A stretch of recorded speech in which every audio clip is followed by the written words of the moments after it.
Hi, my name is Gary Gomes. I'm an astrologer. I've been a Vedic astrologer since roughly 1990, 1991. So I have around 32 years experience in that particular field.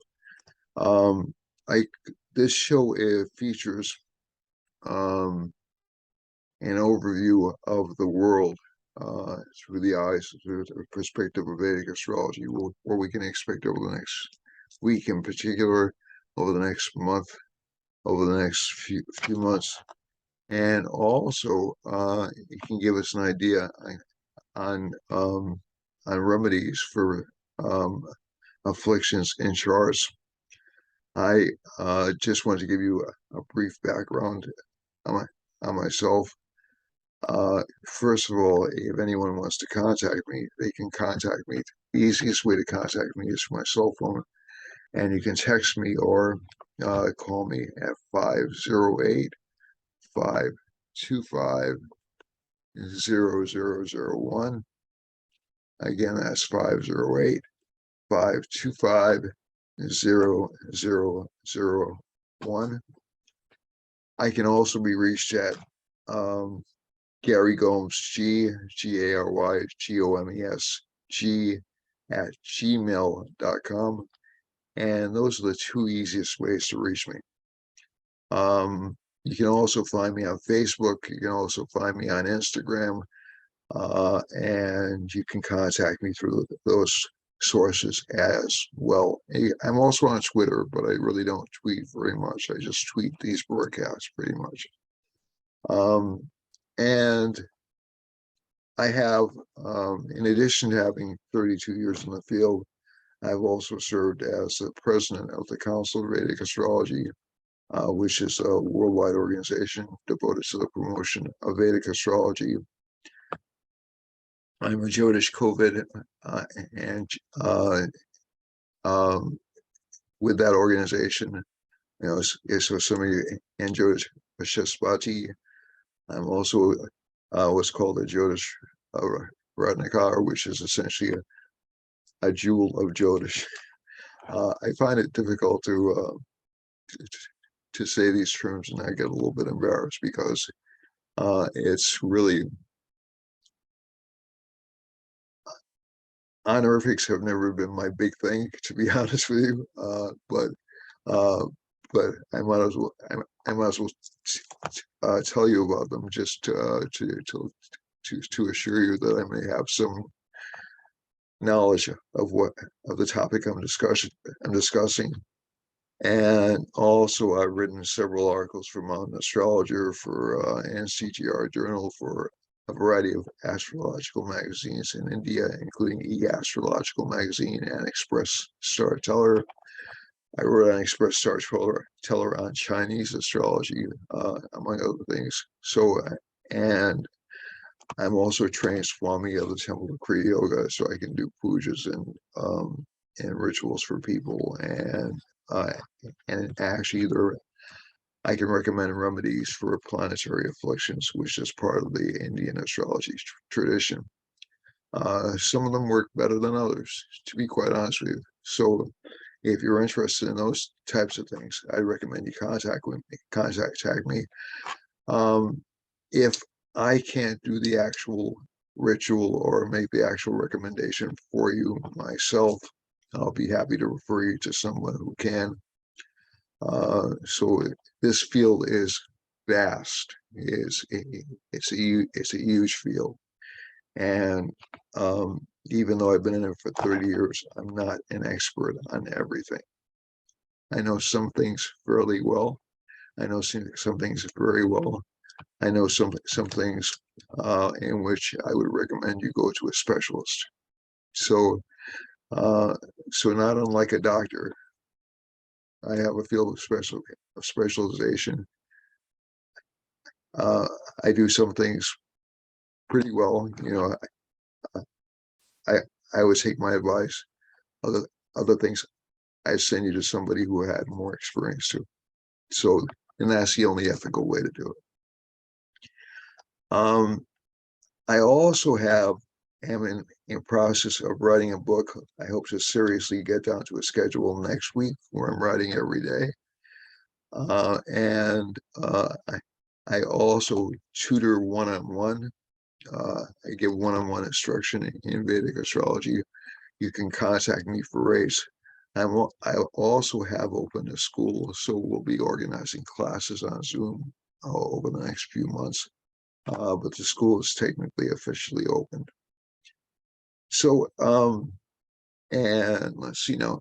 Additionally, down the road, I see myself doing music channels, video channels, and I'm fairly limited right now because I'm in a place where I have limited access to equipment. That'll change fairly rapidly. I've been promising this for months, but this has also been promised to me for months. I'm waiting on other people to get their act together so I can actually set up more permanent facilities. So if there's anything you'd like to see me cover, please let me know. I'm more than happy to do that. We have some significant eclipses coming in October 25th and November 6th and thereabouts, and I'll be discussing those. And we have some interesting planetary transits occurring in September and October, and I'll be covering those for you. But right now, I'm going to focus on the chart as it manifests in the world today, and we'll talk about astrology from a global perspective. So without further ado, which is one of my favorite comments, or without further delay, let's look at what's in the skies right now. And I'm going to share this a couple of times because it's been my experience that Zoom doesn't always cooperate when you put the chart up the first time. Okay, so this is just part of a ritual, so we'll do it 3 times in honor of Jupiter.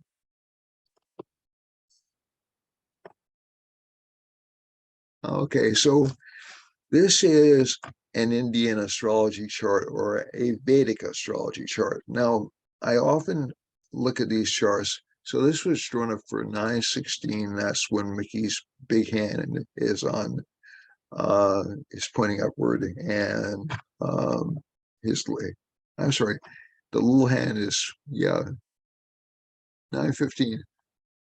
Actually, that's when his 2 arms are outstretched, right? So, all right. So so essentially we have actually not that horrible a chart today.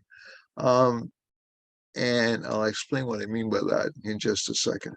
But for one of the first things I do when I look at an astrology chart is I look at the rising sign and I try to figure out where the Lord of the rising sign is located. Okay. So this is a South Indian style chart. North Indian style charts are more, I call them diamond charts because they look like faceted diamonds. But this is a courtyard chart, and essentially this sign in the upper left-hand side here is Pisces, where I have the cursor right now. The sign right next to it is Aries. The sign right next to that is Taurus, and I'm going to stop it and share it again just to be sure. Yeah, I really don't trust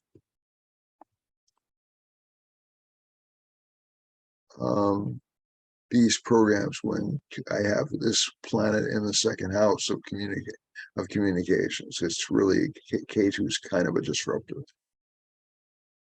This is Taurus. This is Gemini. This is Cancer. This is Leo. This is Virgo. This is Libra, Scorpio, Sagittarius, Capricorn, Aquarius, and back to our old friend Pisces. So this chart uses what's called a sidereal or a star base or constellationally based zodiac. The difference between that and a Western chart is that a tropical zodiac essentially follows flows according to when the Earth is tilted, either towards the sun or away from the sun. So in the northern hemisphere, when it's tilted towards the sun, or when it starts tilting towards the sun, that's when we have spring heading into summer. When it starts tilting backwards, we have fall and winter. And the southern hemisphere is the opposite conditions, obviously. In Indian astrology, that they pay attention to that particular zodiac, but for predictive purposes and for chart analysis purposes, they say, well, that's good, but that point in the sky doesn't correspond with the constellation Aries when the spring equinox occurs. It corresponds more with the sign Pisces. And the reason for that is because of this thing called the precession of the equinoxes. Now, everybody's heard, I'm assuming, has heard of the age of Aquarius. The reason we can even talk about the age of Aquarius is because Western astrologers take that into account. So that precession moves the reference point of the start of spring backwards in the sky. So the start of spring actually happens in star sign based Pisces, not in star sign based Aries. About 2,000 years ago, roughly, it was in Aries, for about 2,000 years before that, it was in Taurus. So essentially, and Indian astrology has been following this for quite a while because there are references in some of the older books in Indian astrology to the sun being in to the cycle of planetary periods, which I'll explain in a second, being in Taurus in Kritika Nakshatra, and that's at the end of Aries, the beginning of Taurus. So that indicates this zodiac system goes back at least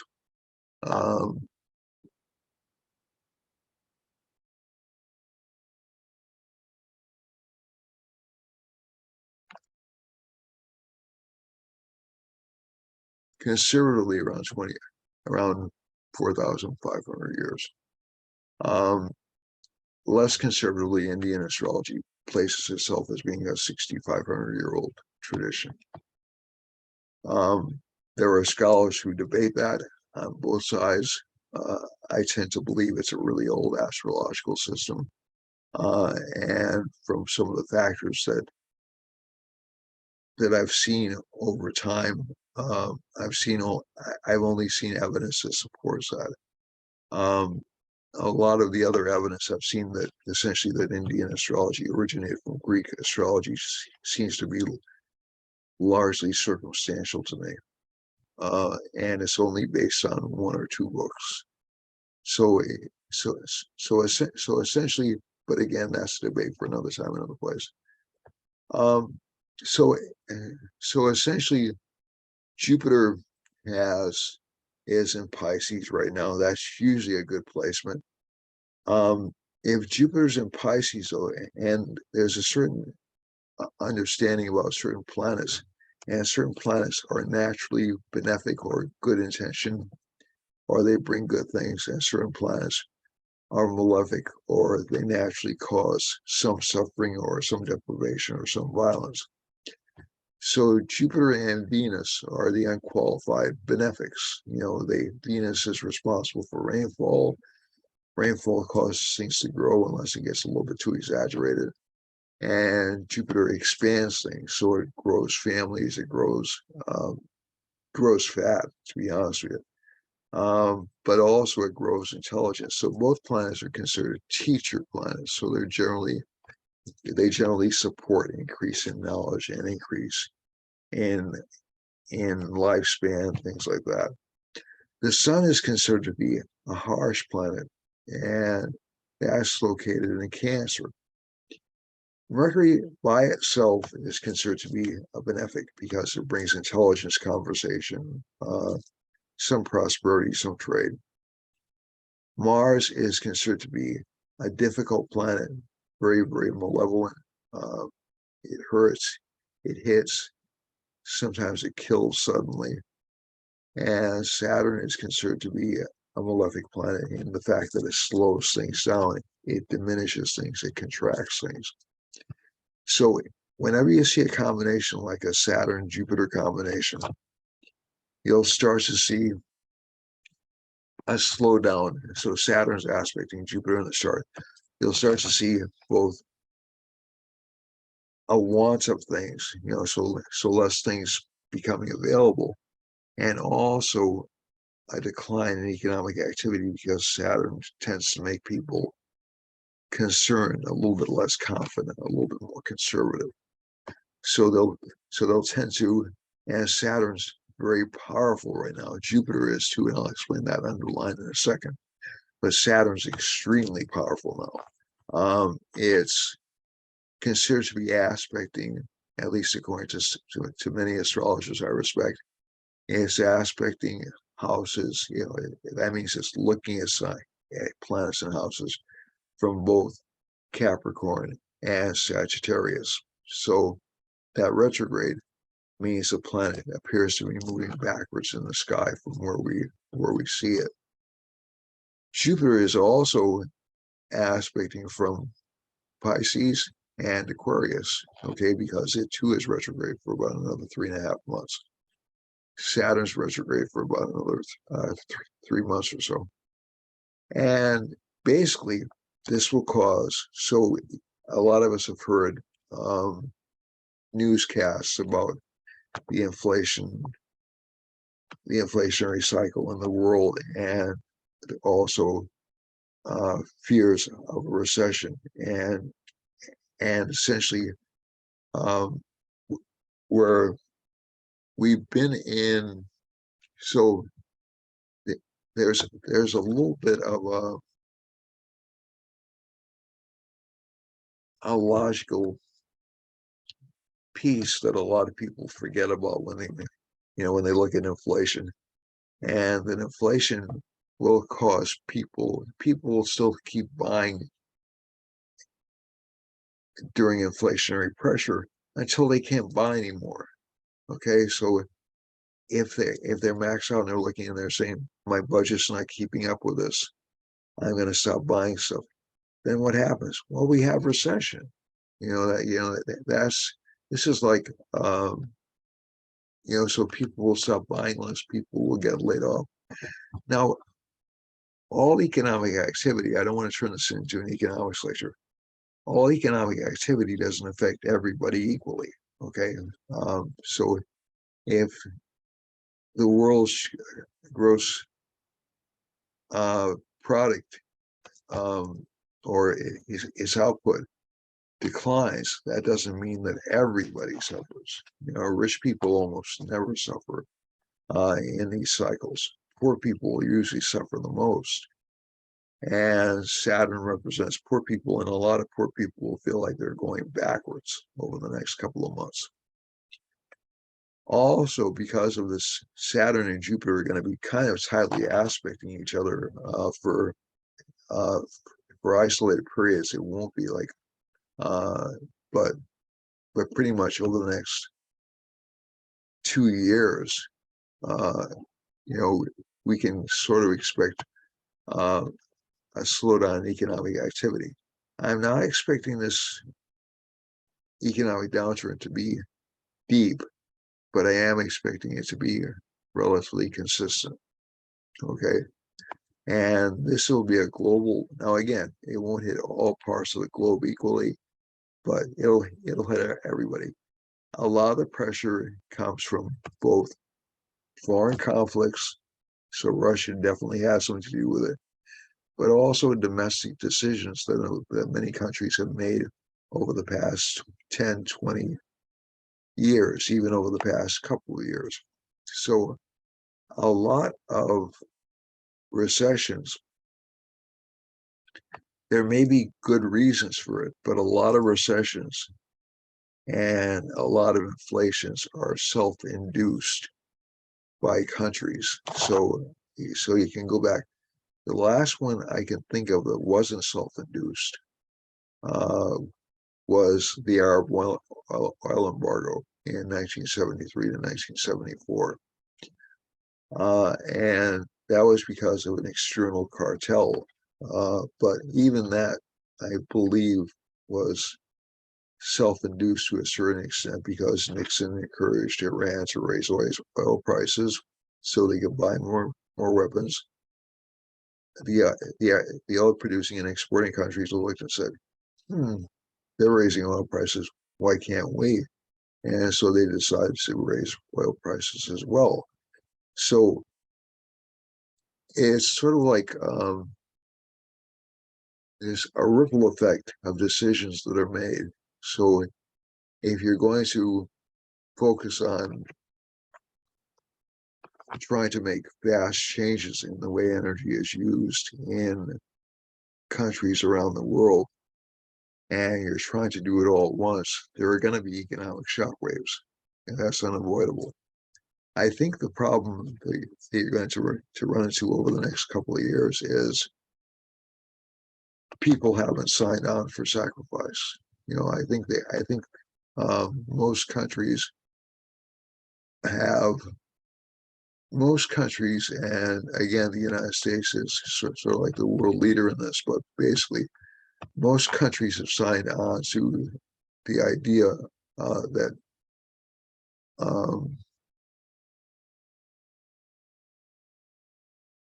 greed is a good thing, that um, that um, the invisible market, there are very few um, totally socialist states left in the world, extraordinarily few. So China is a communist capitalist country. It's really a weird mix. So I think that's going to cause some real conflicts. It's going to cause some shortages.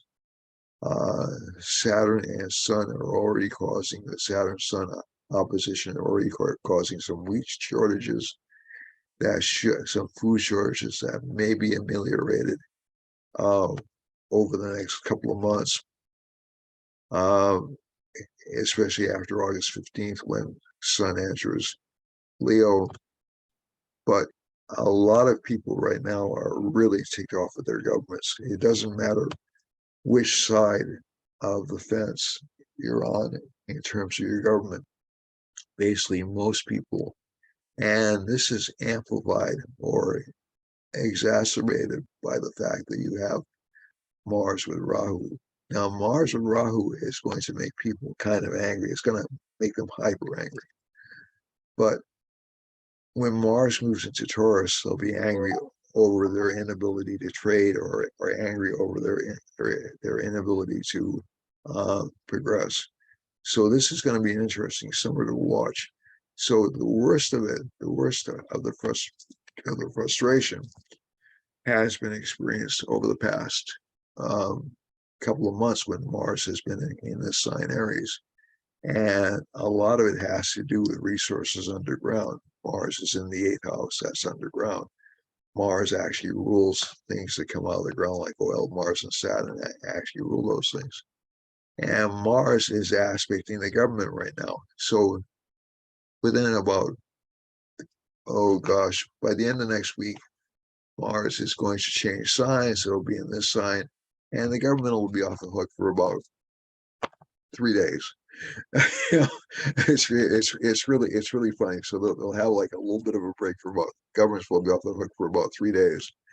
Then when Mars aspects Mercury and Leo, a lot of people will be wondering how much their government has been lying to them. Okay, it's really going to be a fascinating daisy chain of events over the summertime. And I think one of the things that I'm encouraging you to look out for is look out for a lot of domestic unrest, not only in the United States but internationally over the summer months, and also just a lot of financial uncertainty, especially between now and January of 2023. And that's mainly because Saturn's going to be going backwards in this sign. It'll feel like we're moving backwards. It'll feel like we're moving backwards both. Now, the good news is diseases aren't as big a part of this chart as they have been of other charts. Okay, so I mean, you still have diseases which are obvious health threats like monkeypox and the um, lingering COVID mutations, but they're not going to be quite as virulent as as the last event was, which you can trace to the eclipse in 2019. The very last eclipse in 2019. That was when the outbreak was first announced in China, and it coincided with the lunar eclipse then. There'll be another lunar eclipse in October, and followed by a solar eclipse in early November. And that'll happen in these two signs.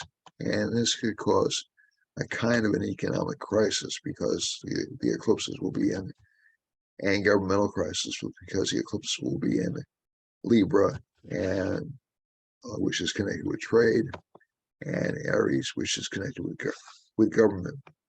So I think over the next few months,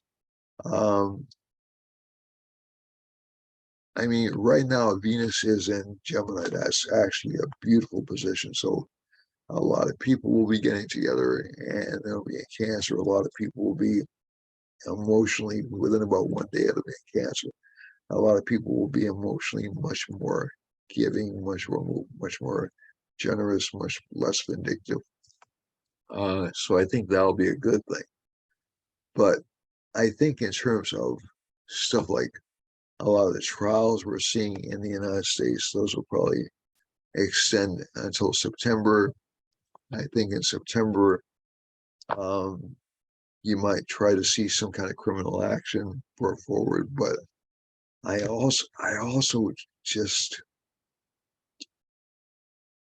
I think it's very risky for them for the Department of Justice to do that, not because of the nature of crimes or evidence, but they're going to have a tougher time tying the pieces together, and it will look extraordinarily political. I could be wrong about that. It could flow forward very smoothly.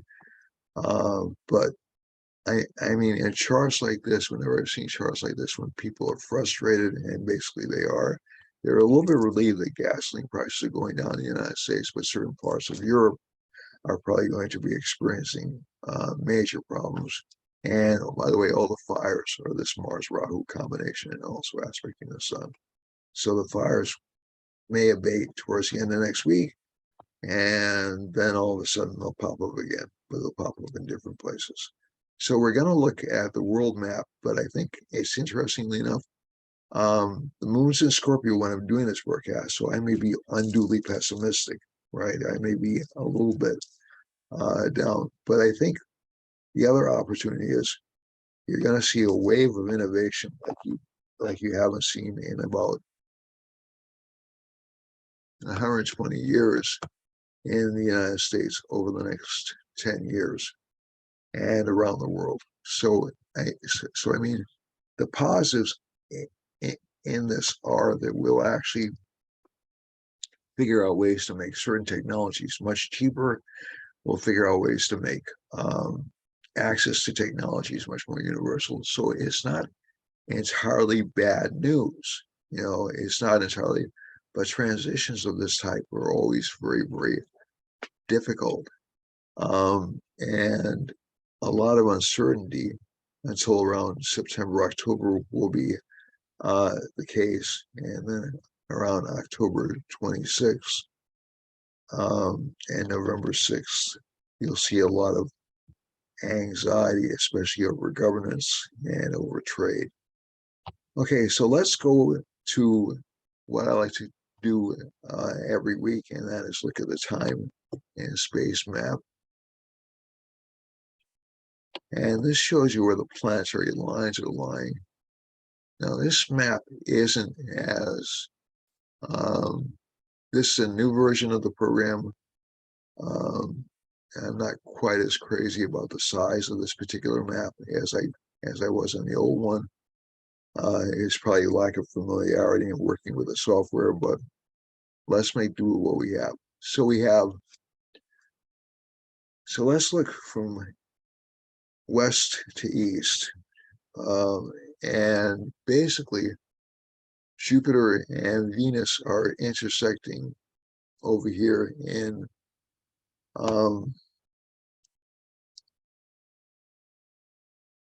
near Hawaii and near Alaska. So you'll probably see some flooding or some natural,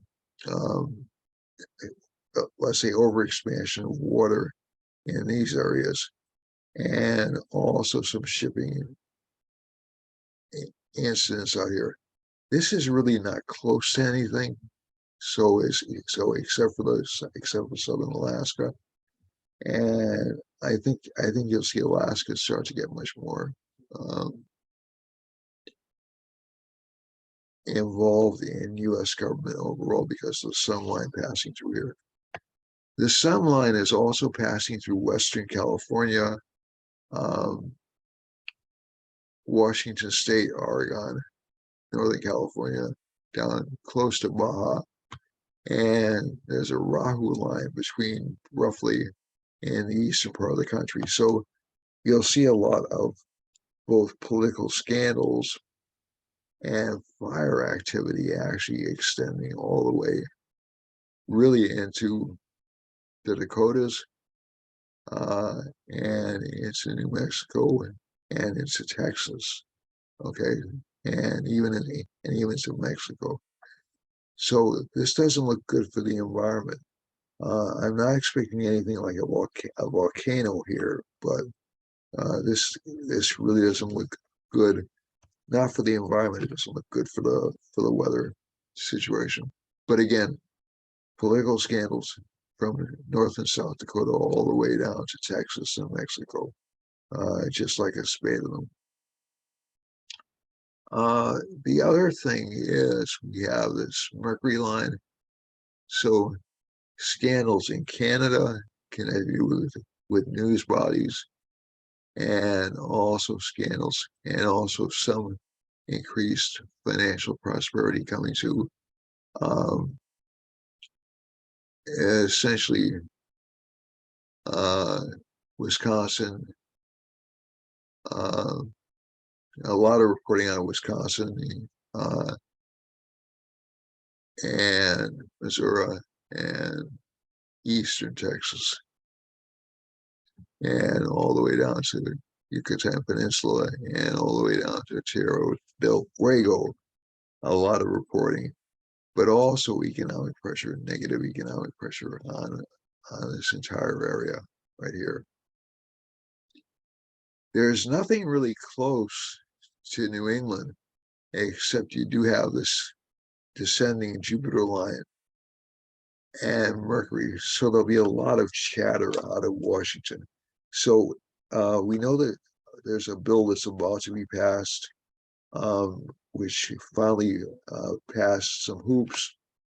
Went through its final array of hoops, but there'll also be some reconsiderations of that bill over the next couple of weeks. It'll pass, but I think you'll see modifications. Guyana has Jupiter flooding warnings exist in Guyana because Jupiter's in a watery sign over here, and also flooding problems in the Amazon, economic problems in Western South America, but flooding issues and weather issues in throughout from Guyana all the way down to Uruguay and Paraguay and Argentina, and a little bit of Argentina. There's a Venus line hitting the tip of Brazil, probably some sexual diseases happening in eastern Brazil. That sounds really vague, but I think you'll see a lot more coverage and issues connected with that. But also a relatively good time for the economy in Brazil. So you'll actually start to see some good economic news coming out of the eastern part of the United States, but not quite as good as you would want. For Iceland, there's a sun line going through Iceland, so Iceland's government may be in a little bit of trouble. There may be some disruptions in its economy as well, or in its leadership. And there's Spain has both a Mars, Spain and Europe, England. There's a change in government in England. We already know that, but it'll probably be contested for at least a little while longer. And France will also be going through its share of governmental issues, and so will Spain and pretty much most of Western Europe. There's a moon line going through Germany. The moon in this chart is debilitated, so there'll be some pessimism over the prices in Germany, and I think that'll last. Really, because of Jupiter. Jupiter essentially represents economic activity in this part of the world. So Turkey may have limited expansion. Eastern Europe may have limited expansion, but this Saturn aspect on Jupiter essentially constricts the pipeline to Germany. So Germany's going to have some economic issues over the next couple of weeks, actually sooner more than later. The other thing is, if we look over here, there's a Venus line passing through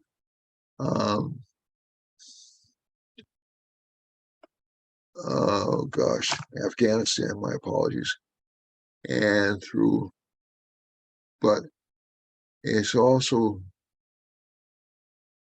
both Afghanistan and Pakistan are still in trouble. Western India is still in trouble. Delhi and Bombay are kind of, and Kerala are kind of in economic shorts, and there are government scandals throughout all three countries. There'll be changes in government in parts of India, especially down through this region, close to Tamil Nadu. And there'll also be, I would say, some violence in eastern India. So I think you'll see India and Pakistan and Afghanistan, and also China, still having its fair share of government unrest, of civil unrest, of people being tired of being controlled, especially in China, and also more communications, and also some economic downturns in around Vietnam, Cambodia, Myanmar, and also a Jupiter line going through Philippines. So Philippines looks pretty good, but again, some danger of flooding. And Australia's economy looking better than it has been in a while. But I think one of the things, if we could look at Jupiter and it wasn't afflicted by Saturn, we could say, well, this is good news for China and also for the Koreas, but it isn't. Jupiter's afflicted. And so these economies will tend to be kind of crunched over the next couple of years. Again, this isn't disastrous. This isn't something where the world economy is going to collapse. It'll be challenged over the next couple of years, especially in 2023 when Jupiter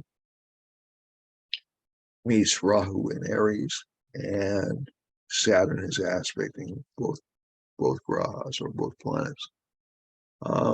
Venus is passing over Japan. Japan looks to be in relatively good shape, but there'll be some panic in northern Japan. It looks like some panic or political scandal in northern Japan, and also down in New Zealand. So these states, so nobody's getting off with an easy time of it. There are isolated spots. Like if we look at the Venus lines, those are relatively good lines. You know, as a matter of fact, pretty much that's the only planet that's unafflicted in this entire chart. And Mercury's also in relatively good shape, but it's in the 12th house. So that this chart is really more about economic contraction than it is about expansion. But there's some optimism going on, there's some belief that they're able to control things. And so that belief should at least allow them to make some kind of progress, should allow the world to make some kind of progress. In terms of the people are going to be worried because that's the moon overall in the chart, worried at least through the next week or so because the moon's in Scorpio now. Then it goes to Sagittarius. The middle of the week, you'll see some optimism. And towards the end of the week, you'll see some pessimism. So it's going to be a kind of a bumpy ride over the next month or so. It's not really a detrimental time to be out working. There are still, at least in the United States and even all around the world, there are still jobs to be had. It's just that things won't be quite so easy for people. And in terms of the elites, which is essentially Jupiter and Venus, even they'll feel some pressure. Venus less so. So the entertainment industry, uh, I I run across a news article and this morning, and I was looking at um, the latest entertainment increases, which have been in streaming, and there's been an explosion of streaming over the past year. And one of the biggest and most publicized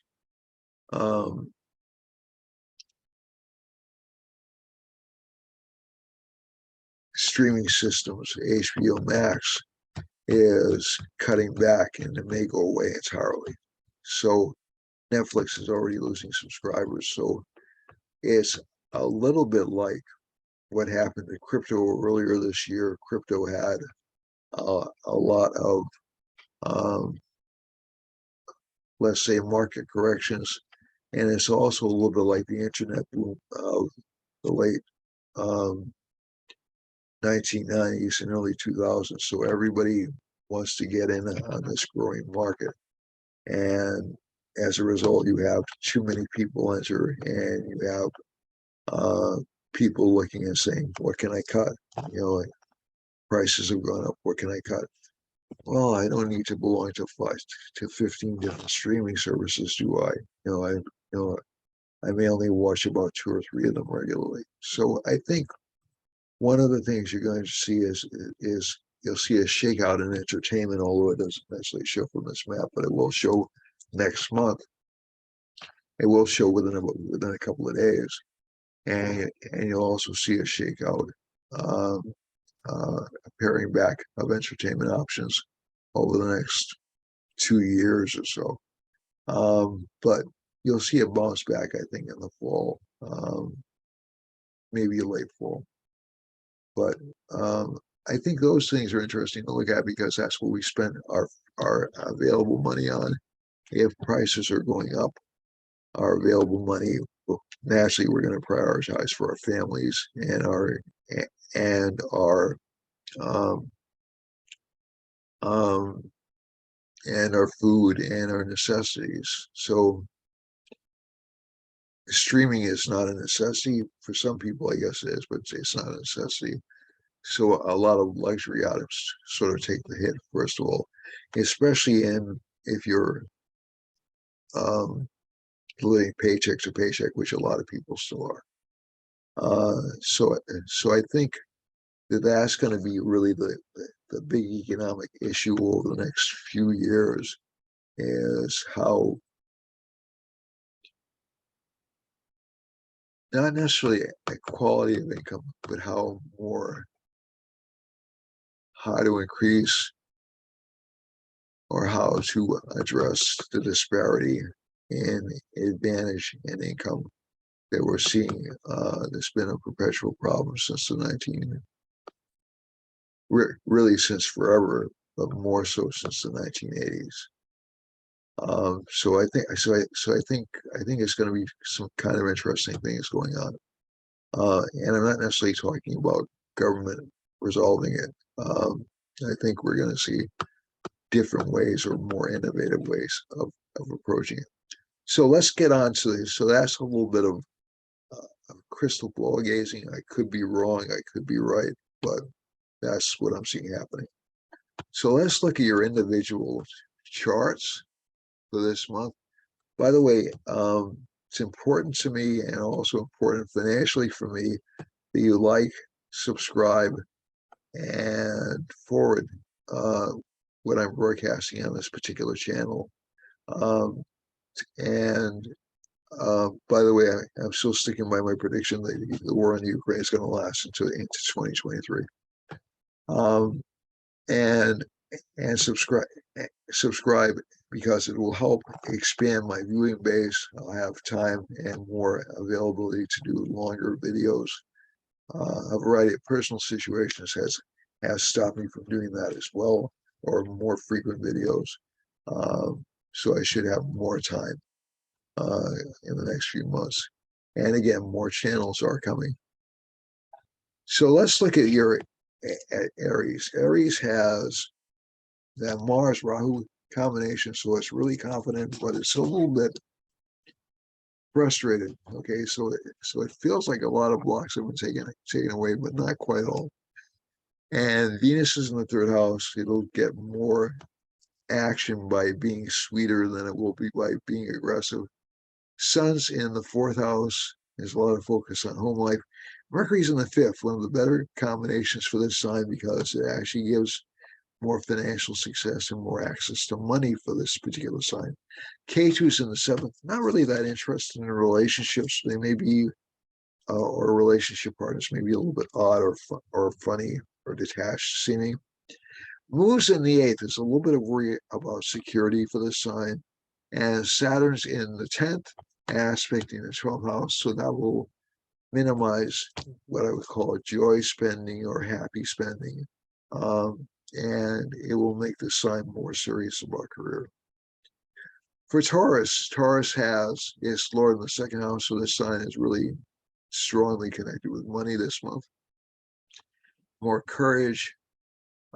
Again, problems with children spending too much. But home life looks pretty good. K2's in the sixth house. Again, most people with Taurus, moon, suns, or rising signs will have to be careful about what they spend their money on and also on their health. Moon's in the seventh house, a little bit of disappointment with relationship partners. Saturn's in the ninth house, good luck if they work hard. And Jupiter's in the 11th house. Again, good gains if they work hard, but they might have to redo work.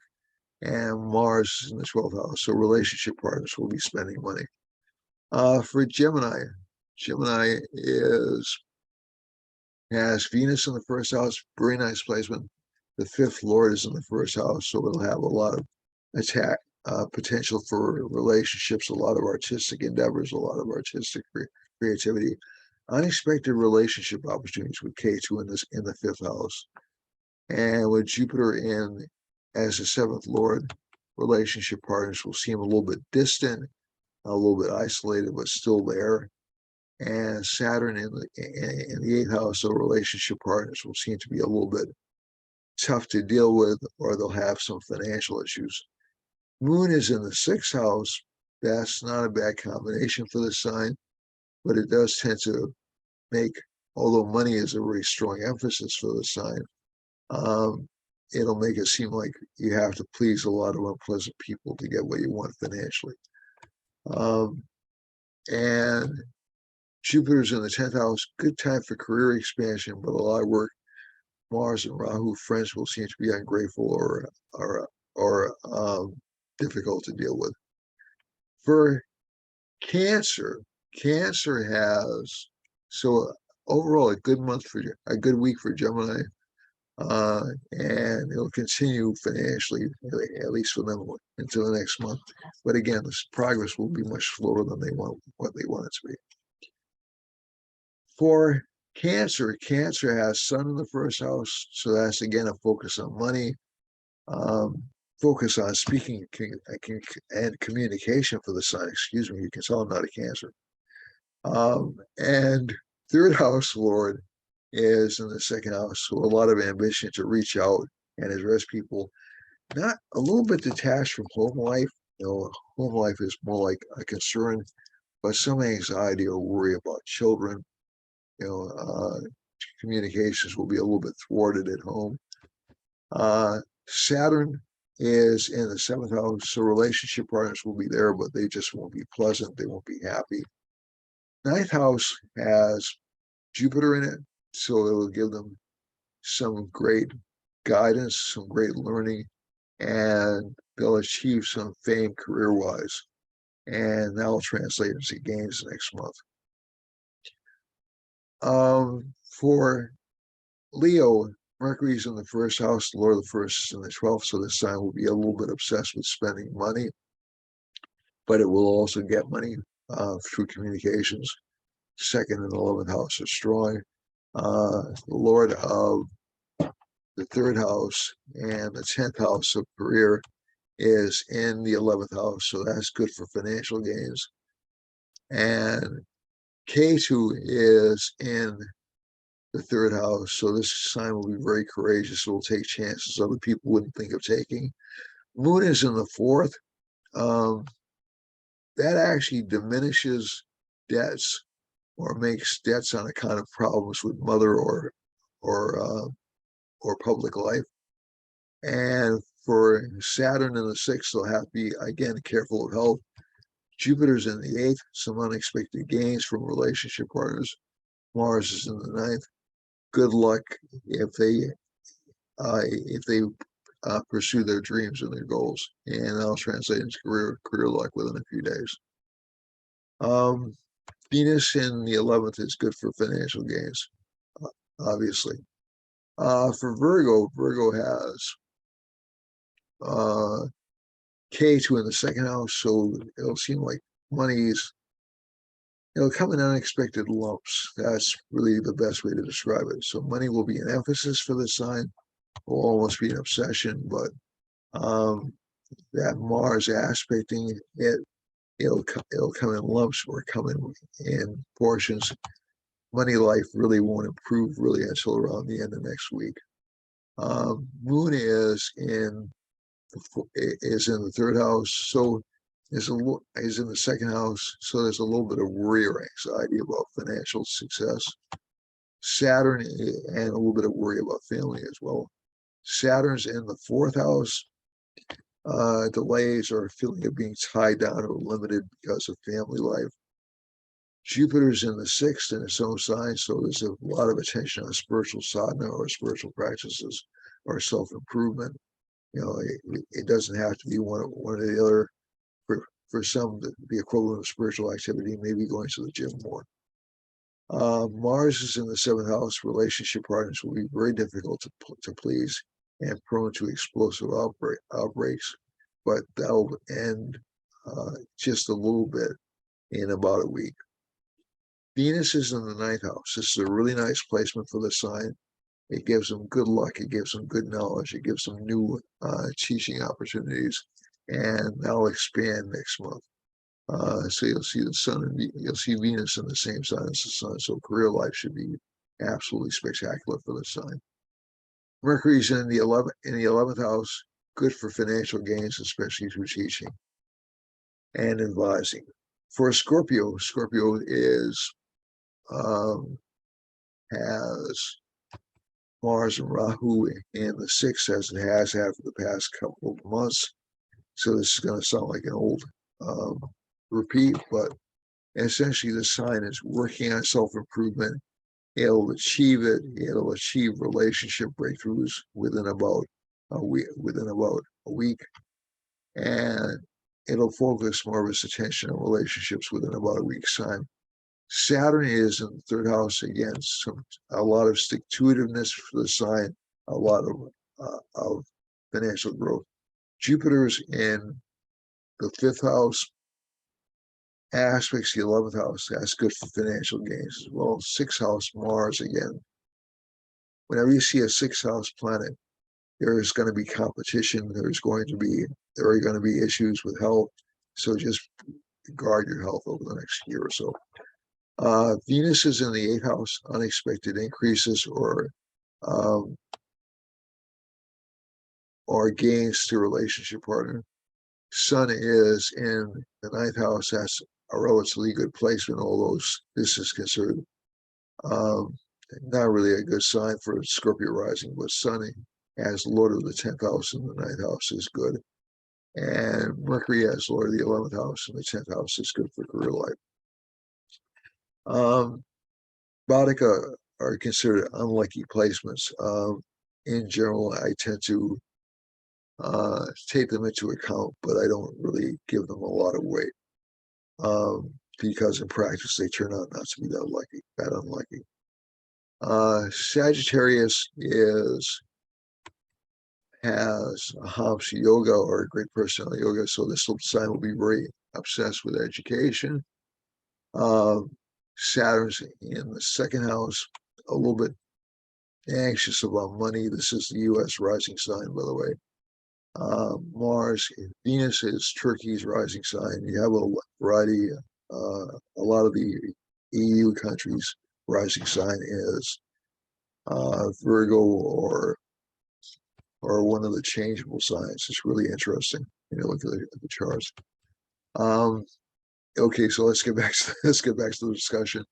So Mars is aspecting the Sun, so there'll be a lack of self-confidence in the sign, which will go away within about a week. Mercury is good for communications and career life. K2, the sign should watch out for its friends. It shouldn't trust its friends. And finally, Moon is in the 12th house, so there's this anxiety over losses, but it shouldn't negate any losses for this sign. So overall, a lot of focus on learning, a lot of creative luck. Saturn is in the first house for Capricorn rising, so this gives it a great deal of authority, a great deal of position. Sun is in the seventh house, so there'll be battles of bulls with relationship partners. And Jupiter's in the third, a lot of financial push. And finally, Mars and Rahu are in the fourth. There'll be fights at home, but those will end relatively soon. There'll be fights with kids next. And Venus is in the sixth house, so this is not a good position for Venus in this chart. So everything they get, they'll have to work for extremely hard. Sun is in the seventh house. We've already spoken about that. Mercury's in the eighth house. This is not a bad placement for Mercury. It gives a lot of research skills and a lot of research ability and unexpected gains from investments. K2's in the 10th house, so again, not a lot of career recognition. And Moon's in the 11th house, so again, be a little bit wary of friends. They'll tend to be depressing or tend to shoot down your aspirations. For Aquarius has Jupiter in the second house, which is a good placement. So it'll give some financial gains to the sign. Mars and Rahu are in the third house. You'll see it much more aggressive than it normally is. And Mars will go in the fourth house pretty soon, so there'll be fights in home life and also worries about relationship partner lying to you. Venus is in the fifth house. That's a good placement. It goes to the sixth house, so there'll be a lot of creative activity, a lot of self-improvement for the sign next month, and a lot more confidence for the sign next month as well, or next week as well. For K2 in the ninth house, they'll tend to be independent of gurus or teachers, and Moon and Saturn in the 10th house worry about career and also worry about money. Finally, for Pisces, we have Jupiter in the first house, for overall lucky, Mars in the second house, which is good for financial gain. Venus in the fourth, home life is relatively calm. Children are relatively demanding. And eighth house, K2, is good for research into occult or metaphysical subjects. Moon is in the 10th house, so change in career or a desire to change career. And finally, Saturn's in the 11th house, so friends will be a little bit difficult to deal with. So that's it for this month. I love you all, and I'll see you for this week, and I'll see you next week. Bye-bye, everyone.